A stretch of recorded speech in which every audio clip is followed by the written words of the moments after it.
2007, we talked with professional photographer Dave Dosty of Augusta about the extensive preparations that he had been making to shoot the total eclipse in Maine. He had photographed partial eclipses before, but never a total one, and he was raring to go. Dave drove to Greenville on Moosehead Lake to shoot the eclipse. He's with us now to share some of the best photos that he got, and you're going to want to see them. They are amazing. But first off, before we get to those pictures, give us a little bit of a scene setter. What was it like being there? It was phenomenal. I will say, arriving into Greenville on Sunday evening, there was kind of an eerie silence in town, and even an eerie silence that morning on Monday. And then all of a sudden, it was like somebody flicked a switch around 9:30, 10 o'clock, and you could just see the town building and everybody starting to gather in the middle of town and in the square. Erie's a good way to put it. So let's jump right into your. Yeah, let's start with the first shot, and it's a scene in Greenville that shows what it was like as people came in. Greenville wasn't one of the places that had gotten as much attention as, say, Holton or Rangeley or so forth, but still a lot of people showed up. So there must have been an energy that started to build as they arrived. Yeah, there was a great energy, a great vibe. I think everybody kind of felt that camaraderie in town. It's like I said, about 10 o'clock or so, it was like somebody flicked a light switch, and everybody just started walking around. All the shops opened up. Everybody's having fun. Food trucks were around. So to see that happen in a small town like Greenville, especially in the winter, was just really wonderful. And I have to imagine there were probably people of all ages there. There were. Let's go to our next image. It's a montage, a series of shots of the people, and we won't talk about these specific shots, Dave, but quickly, tell us about the travel itinerary of one couple that you met. Yeah, so down in the square I met a couple that basically came from Munich to Texas, decided the weather wasn't great, traveled to Boston, and then drove to Greenville. Oh my Just goodness. Incredible. So again, Germany, Texas, Boston, Greenville, just to see the eclipse. I love it. All right, what else do we have? What's the next shot we have to look at? All right, let's go to the sky for this first shot of the approaching totality. Yeah, I had kind of locked in the settings for these photos, but just seeing it begin to build just was a wonderful experience, and it happened quick. Well, on the one hand, it did happen quick. I mean, it happened quickly for you because you were under the gun. You were feeling the pressure, and you were worried about filters and all kinds of other stuff. At this point, as it was getting close to totality, what was going through your head? Yeah, I was really starting to get nervous because this was the area I didn't really understand what my settings would be like. I started to unscrew my filter so that it would be just a half a turn on, and then I started watching the timer and listening around me for folks who may have had experience prior to kind of give me some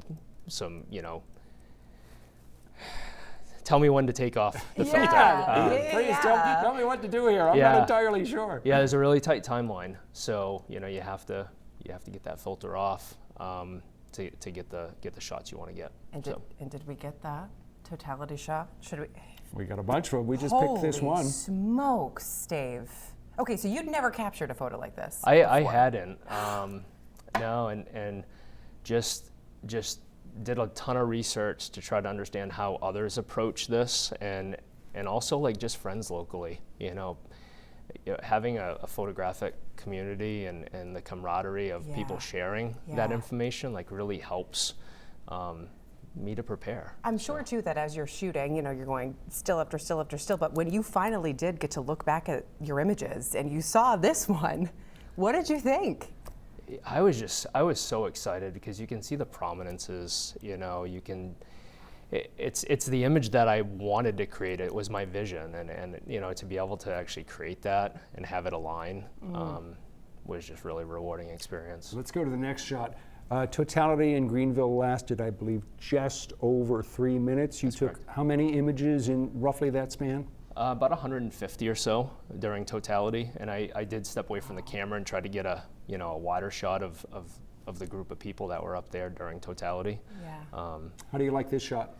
I like this. This is sort of Bailey's beads, diamond ring, sort of in that vicinity. It happens really quick. I mean, we're talking like a 10-second difference, 5-second difference. So the transition of Bailey's beads to diamond ring is super close. You could miss it if you weren't totally ready. Wow, that shot. Yeah, so this is a close-up of the prominence that are really just coming off the sun, and so these are basically, this is plasma that is kind of up in the air and does these loops. I don't know all the science behind it, but it's just incredible to see. Oh incredible. My gosh. One reason, not one reason, a crucial reason why you were able to get images like these and the rest of us were not, as we were like putting our glasses over our phones, is that Quite you have literally. this camera, which is a formidable piece of work and enables you to get images that the rest of us cannot get. We're just about out of time. When it was all over, you were kind of overcome by emotion. I was not actually during totality, but just after. You know, I just really realized how much heart and soul I put into photography and how much it means to me, and the preparation and everything that went into this, and to see it kind of come full circle. We've got one last image. Let's take a look at what it was like in Greenville. You were up on Blair Hill, which a lot of people know. It overlooks the lake. Yeah. And you had that 3 minutes of darkness, an experience like you've never had before in your life. Totally. And I just stepped back because I wanted to get an image of the crowd, because everybody was in awe and everybody was just, I mean, sort of speechless, you know, and that's how I was. Yeah, a lot of people described it as a spiritual moment. Very much so. Very much so. Energy. Big energy. Dave Dostie, awesome. so much great photography, so many great images. Thanks an awful lot for coming in. We know that there's a lot of work. You didn't get to bed till 1:30 after a 4.5-hour drive home last night, and now you're with us. Thank you so much, Dave. Thanks, Dave. I appreciate it. If you would like to see more of Dave Dostie's photographs covering a wide range of subjects, just head to the 207 section of our app or website.